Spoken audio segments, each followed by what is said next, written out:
গতকালকে এই ধরনের একটি সমাবেশ ছিল শহীদ এবং আহত জুলাই যোদ্ধাদের নিয়ে। আমি সেখানে বলেছিলাম মাথা থেকে পায়ের পাতা পর্যন্ত ঘুণ পুকে ধরেছে এবং সরিষার মধ্যে ভূত আছে, অতএব ভূত তাড়াতে পারবে না এই সরকার।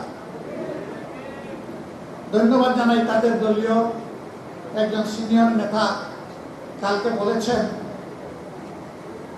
যে আমরা হতাশ, 5 মাসের এই সরকারের সময় দুর্নীতি বন্ধ করা যায়নি, বরঞ্চ দুর্নীতি বৃদ্ধি পেয়েছে।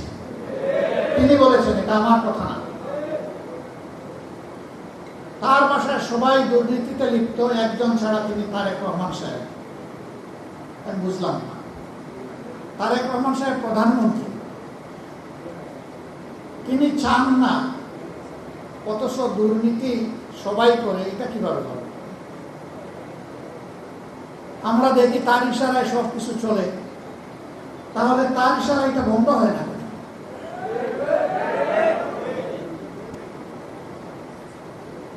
আল্লাহ ভালো জানেন মাথা থেকে পায়ের পাতা পর্যন্ত একই, সবকিছু একই কিনা আল্লাহ ভালো জানেন। আমরা দেখতে পাচ্ছি একই। ব্যর্থতার দায় যখন স্বীকার করলেন, তখন কি এই সরকারের আর ক্ষমতায় থাকার কোন নৈতিকতা থাকে? নৈতিক দিক থেকে সরকার তার অধিকার হারিয়েছে দেশকে পরিচালনা। তিনি তো প্রেসের সামনে খোলামেলা বলেছেন, এটা তো গোপন কোনো কথা না।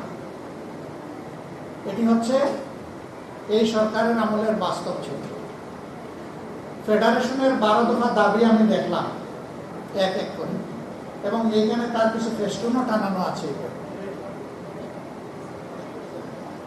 দাবিগুলা করতে হবে কেন? এটাই তো হওয়া উচিত সমাজে। করতে হচ্ছে এই কারণে যে সমাজে ন্যায্য অধিকারটা প্রতিষ্ঠিত হয়তো নাই, বরঞ্চ অধিকার নিয়ে কাড়াকাড়ি হচ্ছে। চাঁদাবাজদের হাতে যেখানে সেখানে পরিবহন শ্রমিকরা তারা নাজেহাল হচ্ছেন। চাঁদা দিতে অস্বীকার করলেই তাদের উপর বিপদ নেমে আসছে, তাদেরকে মারধর করা হচ্ছে, আহত করা হচ্ছে, গাড়ি ভেঙে দেওয়া হচ্ছে। তারা করছে, সরকারি দলের লোকেরা করছে, এটা পরিষ্কার। আমরা আপনাদের দাবির সাথে সম্পূর্ণ একমত, এবং আমরা পরিষ্কারভাবে বলতে চাই, এই বাংলাদেশ থেকে ইনশাআল্লাহ ভোট তাড়ানো হবে। রক্ত তো সবাই মিলেই দিয়েছি।